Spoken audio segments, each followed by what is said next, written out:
Praise the lord. యోబు గ్రంథం 22వ అధ్యాయం 28వ వచనం.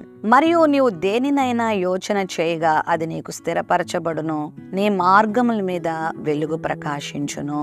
దేవుని బిడ్డలకు వచ్చేటువంటి తలంపులను దేవుడు నెరవేరుస్తాడు. ఆయన చిత్తానుసారంగా బ్రతుకుతున్నప్పుడు దేవుడు మంచి ఆలోచనలను తన బిడ్డలకు ఇస్తాడు. తదనుగుణంగా వారిని దేవుడు నడిపిస్తాడు.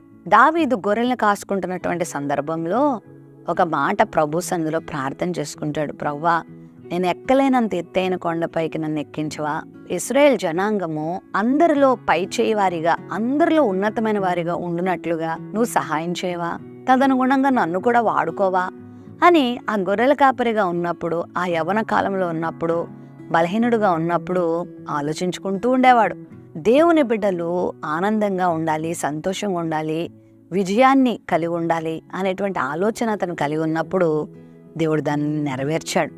అతని కోరికను దేవుడు సిద్ధింప చేశాడు. అతని ఆలోచన యావత్తును దేవుడు సఫలం చేశాడు.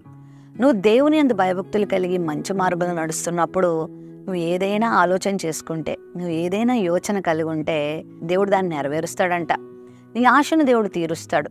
దేవుడు దురాశలను, అత్యాశలను తీర్చాడు, కానీ మంచి కోరికలను, మంచి ఆశను దేవుడు తీరుస్తాడు. ఎస్తేరు కూడా అనుకుని ఉండొచ్చు, ప్రభువా, నేను అనాథగా ఉన్నాను, ఇదిగో అన్య చక్రవర్తుల పాలనలో మేము బానిసలుగా ఉన్నాము, ఈ ప్రాంతంలో నీకు మహిమ కలిగించే విధంగా నా జీవితాన్ని చేయవా అని ఆమె అనుకుని ఉండొచ్చు. దేవుడు ఆమె కోరికను తీర్చాడు. నీ మార్గాల మీద దేవుడు వెలుగు ప్రకాశింపచేసే దేవుడై ఉన్నాడు. కొన్నిసార్లు కొన్ని ఆలోచనలు, కొన్ని భవిష్యత్తు గురించిన కొన్ని తలంపులు కలిగినప్పుడు మన చుట్టూ ఉన్నవారో, లేకపోతే మన ఇంట్లో వారో, మన స్నేహితులు దాని మీద కొన్నిసార్లు నీళ్ళు పోసేస్తూ ఉంటారు. అది నీ వల్ల కాదు, అది జరగదు, ఇట్స్ ఇంపాసిబుల్ అంటారు.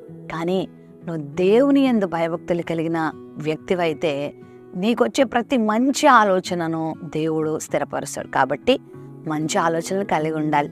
భవిష్యత్తు గురించిన శ్రేష్టమైన అనుభవాలతో నువ్వు విశ్వాసంతో జీవించాలి. నేను మంచిగా ఉంటాను, నేను ఆరోగ్యంగా ఉంటాను, నేను ఆశీర్వదించబడతాను, నా దేవుడు నన్ను నడిపిస్తారు, నా దేవుడు నా చేయి విడవరు, ఈ కష్టంలో నుండి దేవుడు నన్ను విడిపిస్తారు, ఈ శ్రమలో నుండి ప్రభు నన్ను విడిపిస్తారు, తన నామాన్ని ఆయన గొప్ప చేసుకుంటారు, నా జీవితాన్ని ఆశీర్వాదకరంగా చేస్తారు అనేటువంటి మంచి ఆలోచనలు కలిగి ఉంటే దేవుడు దాన్ని స్థిరపరుస్తాడు. కాబట్టి ఈ రోజు నుంచి ఒక మంచి హోప్ఫుల్ లైఫ్, ఈ రోజు నుంచి ఒక నిరీక్షణ కలిగినటువంటి వారిగా మీరు జీవించగలిగితే దేవుడు దాన్ని స్థిరపరుస్తాడు. ఒకవేళ నీ మార్గంలో చీకటి ఉందేమో, ఒకవేళ నీ మార్గంలో కలవరం ఉందేమో, ఆందోళన ఉందేమో, కానీ నీ మార్గం మీద దేవుడు తన వెలుగును ప్రకాశింపచేసి నువ్వు చక్కగా ప్రయాణించేలాగా చక్కని బాటలు నడిపించి, సాతాను మీద నీకు విజయాన్ని ఇచ్చి, పరిస్థితుల మీద విజయాన్ని ఇచ్చి, అనారోగ్యాల మీద దేవుడు నీకు విజయాన్ని ఇచ్చి నేను ఆనందింపచేస్తారు. ప్రేమ నమ్మకం కలిగిన మా తండ్రి, నీ బిడ్డల యొక్క ప్రతి మంచి ఆలోచన మీరు నెరవేర్చి, వారు కలుగుంటున్నటువంటి ప్రతి కోరిక, వారికున్న ప్రతి తలంపును మీరు నెరవేర్చి, వారి మార్గముల మీద వెలుగు ప్రకాశింప చేయమని యేసు నామములో ప్రార్థిస్తున్నాం తండ్రి. ఆమెన్.